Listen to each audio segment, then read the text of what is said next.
लेकिन जो वही दूसरी तरफ वो बच्चे हैं जिनका सिलेबस अभी बिल्कुल भी कंप्लीट नहीं हुआ, ये सोच रहे हैं कि यार पहला कौन सा चैप्टर कंप्लीट करें, क्या कुछ करें, किस तरीके से। So guys, welcome to my channel. मेरा नाम है सौरभ पांडे। आई होप आप लोग अच्छे हो एंड बहुत सारा पढ़ाई कर रहे हो। तो देखो, आज की इस वीडियो के अंदर क्या होगा, आज की इस वीडियो के अंदर मैं बताऊंगा जो भी हमारा नवंबर का गेम प्लान है वो किस तरीके से होगा, क्या कुछ हमारी स्ट्रेटेजी होनी चाहिए एक अच्छा स्कोर लाने के लिए, हमारा जो भी नवंबर में लास्ट से हमारा जो पेपर स्टार्ट है उसके लिए।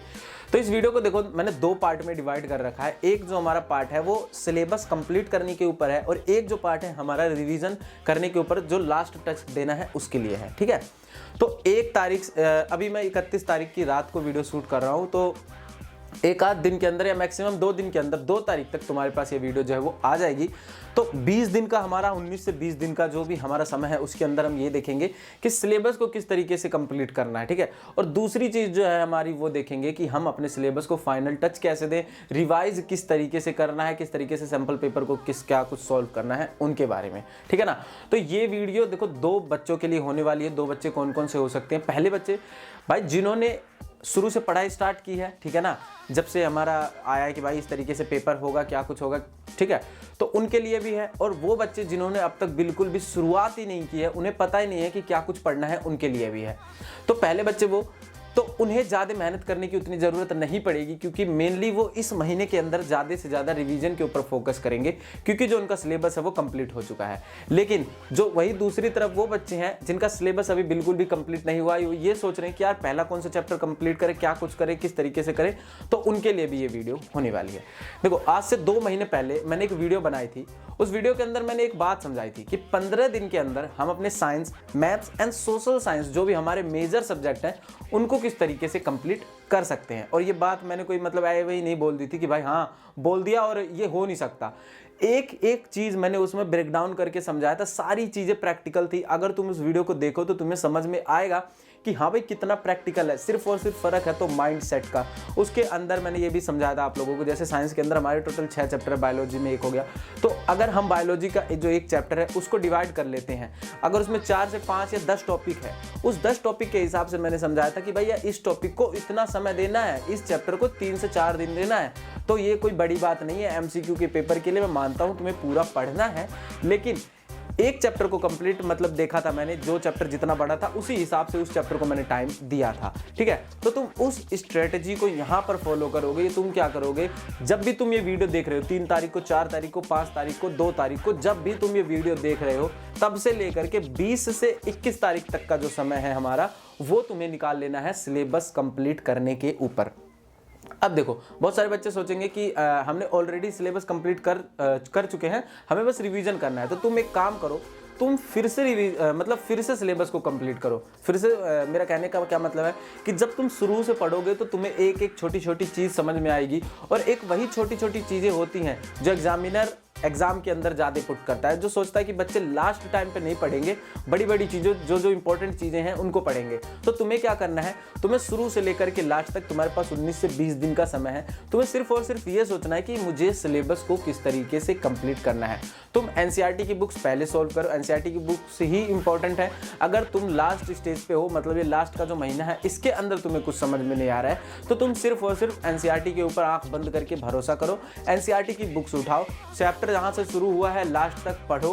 तुम 1 शॉट वीडियोस देख सकते हो, यूट्यूब के ऊपर बहुत सारे ऐसे चैनल है जिनके ऊपर 1 शॉट वीडियो, एक चैप्टर की 1 से 1.5 से 2 घंटे के अंदर, मतलब चैप्टर के हिसाब से वीडियोस हैं। तो तुम उन वीडियोस को देख करके तुम पढ़ सकते हो। अगर तुम उस तरीके को भी फॉलो करोगे तब भी तुम्हारा जो चैप्टर है बहुत जल्दी, मैंने 20 दिन तुम्हें ज़्यादा दे दिया, लेकिन हाँ 20 दिन, 19 से 20 दिन तुम सिलेबस को, सिर्फ और सिर्फ तुम्हारा काम क्या होगा, तुम्हें सिलेबस को सिर्फ और सिर्फ कंप्लीट करना है। अब देखो, जो दूसरी सबसे बड़ी चीज़ करनी है वो क्या करनी है, जैसे ही हमारा सिलेबस कंप्लीट होता है, मान के चलो तुमने मैथ्स का कोई चैप्टर उठाया है एंड उसको तुम 3 से 4 दिन के अंदर उस स्ट्रेटजी के अकॉर्डिंग तुमने कंप्लीट कर दिया, ठीक है ना। अब तुम्हें क्या करना है, अब तुम्हें ये करना है कि जो भी उस चैप्टर के लास्ट के क्वेश्चन है, साइंस का हो गया या मैथ्स का हो गया, सोशल साइंस का हो गया, लास्ट के जितने क्वेश्चन है, बड़े क्वेश्चन है, छोटे क्वेश्चन है, सबको करना है। जो उसमें MCQ गिवन है वो भी सोल्व करने हैं, जो बड़े क्वेश्चन है उनको भी करना है। उनको क्यों करना है, क्योंकि जो एक पूरा बड़ा क्वेश्चन होता है उसी के अंदर से ही छोटे छोटे क्वेश्चंस आते हैं। उन्हीं छोटे छोटे क्वेश्चंस को ब्रेक डाउन कर करके एक छोटा छोटा क्वेश्चंस जो है वो तैयार किया जाता है, ठीक है। तो तुम उस चीज को भी तुम फॉलो करोगे। दूसरी चीज क्या करोगे तुम लोग, जो चैप्टर के बीच में क्वेश्चंस दिए होते हैं उन क्वेश्चंस को जरूर से जरूर कर करके तुम्हें जाना है। तो क्या चीजें हो गई, तुम्हें एक तो लास्ट के क्वेश्चंस करने हैं छोटे बड़े, बीच का जो हमारा चैप्टर के बीच में जो क्वेश्चंस पूछे जाते हैं जो रंग बिरंगे कलर के होते हैं, नीले कलर का होता है आई थिंक, उनको तुम्हें करके जरूर जाना है। क्योंकि जो मेजर क्वेश्चंस आएंगे आई थिंक वो बड़े क्वेश्चंस का एक तो छोटा छोटा पार्ट करके दिया जाएगा या फिर चैप्टर के बीच में से दिया जाएगा। अब दूसरी बात यह है कि जब भी कुछ नया चीज़ आता है इंडिया के अंदर या फिर आउटसाइड भी, तो गवर्नमेंट ये चाहती है कि भाई बच्चे पहले उसके यूज टू हो जाए। जैसे कि अभी हमारा जो ये सिस्टम है अभी MCQ वाला 2 तरीके का जो भी है हमारा इसमें, तो इसके लिए भी ये नई चीज़ है बच्चों के लिए। तो ये मेरे को नहीं लगता कि जो भी हमारी CBSE बोर्ड है वो ये चाहिए कि बच्चे स्टार्टिंग में ही फंस जाएं, पजल हो जाएं, तो इसलिए पेपर उतना हार्ड नहीं आएगा। लेकिन भाई हम अपनी तरफ से पूरी तैयारी करके जाएंगे, ठीक है। तो ये कंप्लीट हो गया। दूसरी चीज़, हमारा 20 से 21 तारीख तक हमने सारा सिलेबस जो है वो कंप्लीट कर लिया, और जिस तरीके से मैंने बताया कि भैया इन क्वेश्चंस को इस तरीके से कंप्लीट करना है वो भी कर लिया। अब क्या करना है, दूसरे बच्चे वो आएंगे कि उन्हें समझ में नहीं आ रहा है कि भैया सिलेबस को मैं समझ गया, भैया इस तरीके से मुझे सिलेबस को कंप्लीट करना है, इसको इतना टाइम देना है, इसको इतना टाइम देना है, लेकिन मैं कौन सा चैप्टर पहले पढूं। जैसे साइंस में हो गया 6 चैप्टर है, 6 चैप्टर में से मैं पहले कौन सा चैप्टर पढूं, दूसरी चीज़ मैं इस चैप्टर को कितना समय दूं, किस तरीके से पढूं, ये मेरे को समझ में बिल्कुल भी नहीं आ रहा है, मैं इसके अंदर फंसा हुआ हूँ। तो तुम क्या कर सकते हो, तुम मार्किंग वेटेज देख सकते हो। मैंने उस वीडियो के अंदर मार्किंग वेटेज भी बताई है कि इस वाले चैप्टर के अंदर से इतने नंबर का क्वेश्चन जो है वो आएगा। अगर तुम लास्ट में देख रहे हो वीडियो 15 से 20 तारीख को तुम लोग देख रहे हो, अब तुम्हें समझ में नहीं आ रहा है कि यार इतना कम समय बचा है कैसे करूं, तो तुम लोग जो मेजर सब्जेक्ट मेजर चैप्टर हैं उस चैप्टर में से देख लो कि भैया कौन कौन सा टॉपिक इंपॉर्टेंट है, इसमें से इस वाले चैप्टर के अंदर से भाई 5 नंबर 8 नंबर 10 नंबर का क्वेश्चन आ रहा है, तो ये वाला इंपॉर्टेंट है, पहले उसको तुम लोग सॉल्व कर सकते हो। अब क्या है, बहुत सारे बच्चे ऐसे कहेंगे कि अगर हमें 5 से 6 घंटे एक चैप्टर को कंप्लीट करने के लिए देना है तो हम वो किस तरीके से सिटिंग प्लान रखें, क्या हमको दिन में पढ़ना चाहिए, क्या हमको दोपहर में पढ़ना चाहिए, क्या हमको रात में पढ़ना चाहिए। तो देखो ये बिल्कुल तुम्हारे ऊपर डिपेंड है, जो भी तुम्हारा कंफर्ट जोन है तुम अपने अकॉर्डिंग इस चीज़ को तुम चूज कर सकते हो। कैसे, अगर कोई भी बच्चा है भाई वो दिन में नहीं उठ सकता, सुबह नहीं उठ के पढ़ सकता, जैसे कि मैं रात को लेट नाइट तक पढ़ता था, अभी भी पढ़ता हूँ 2 से 3 बजे तक, लेकिन मैं सुबह उठ के नहीं पढ़ सकता, ठीक है, मेरे को सुबह उठने की बिल्कुल भी आदत नहीं है। बहुत सारे बच्चे होते हैं जो सुबह उठ के अच्छे से पढ़ लेते हैं, बहुत सारे बच्चे होते हैं जो दोपहर में पढ़ लेते हैं, रात को पढ़ लेते हैं। तो अभी आई थिंक स्कूल बंद हो गया होगा, तुमने जाना भी बंद कर दिया होगा क्योंकि एग्जाम भी आ गया और स्कूल में भी सिलेबस कंप्लीट हो गया होगा, तो स्कूल में भी सिर्फ और सिर्फ टीचर जो है वो पढ़ा रहे होंगे।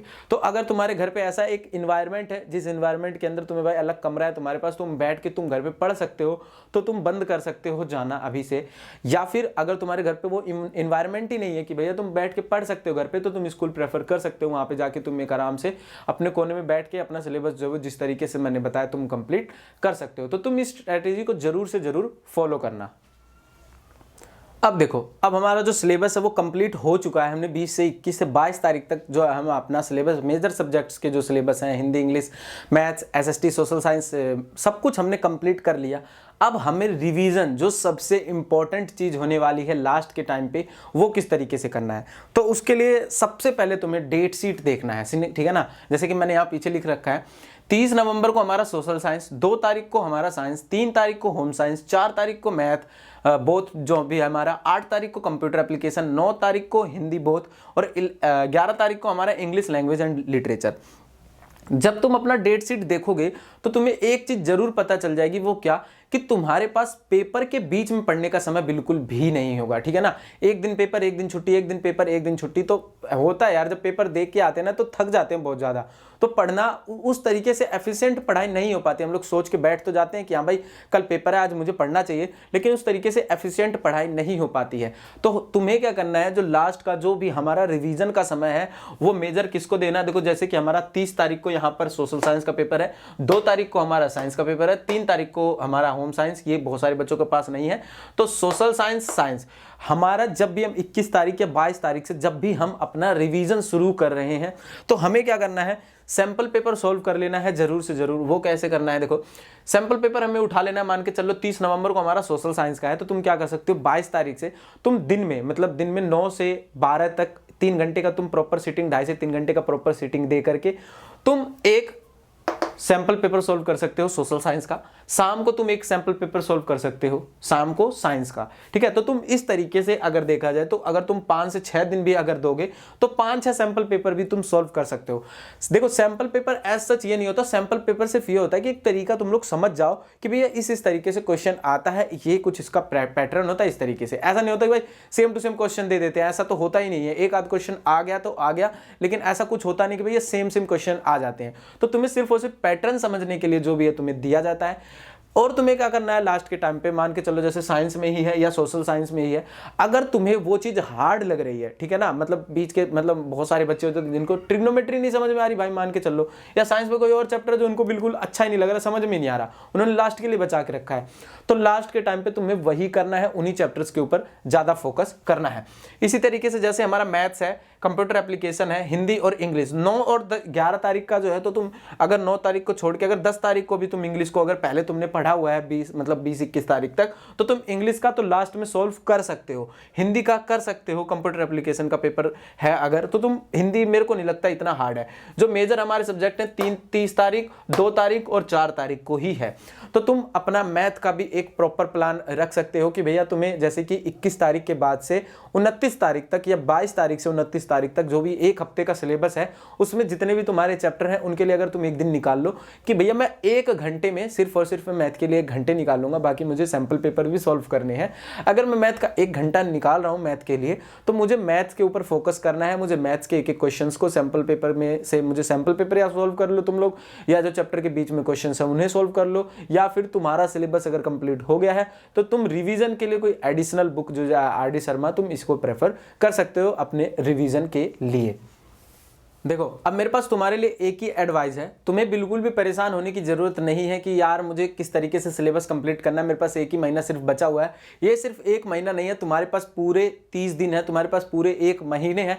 तुम आराम से इस तरीके से फॉलो कर सकते हो, तुम आराम से सिलेबस कंप्लीट करो पहले, फिर आराम से रिवाइज करो। तुम्हें ज़्यादा सोचने की जरूरत नहीं है, ज़्यादा परेशान होने की जरूरत नहीं है। अगर फिर भी तुम्हारी कोई पर्सनल क्वेरी है तो तुम मुझसे इंस्टाग्राम के ऊपर जुड़ सकते हो, नीचे लिंक दे दूंगा मैं, तो तुम वहाँ से आकर के मुझसे पर्सनल क्वेरी पूछ सकते हो, मैं तुम्हारी सारी हेल्प करने के लिए तैयार हूँ। तो देखो आई होप आप लोगों को ये वीडियो बहुत ज़्यादा अच्छी लगी होगी, एंड अच्छी लगी हो तो नीचे एक क्यूट सा कमेंट कर देना। बाकी मिलते हैं नेक्स्ट वीडियो के अंदर, तब तक के लिए जय हिंद, वंदे मातरम।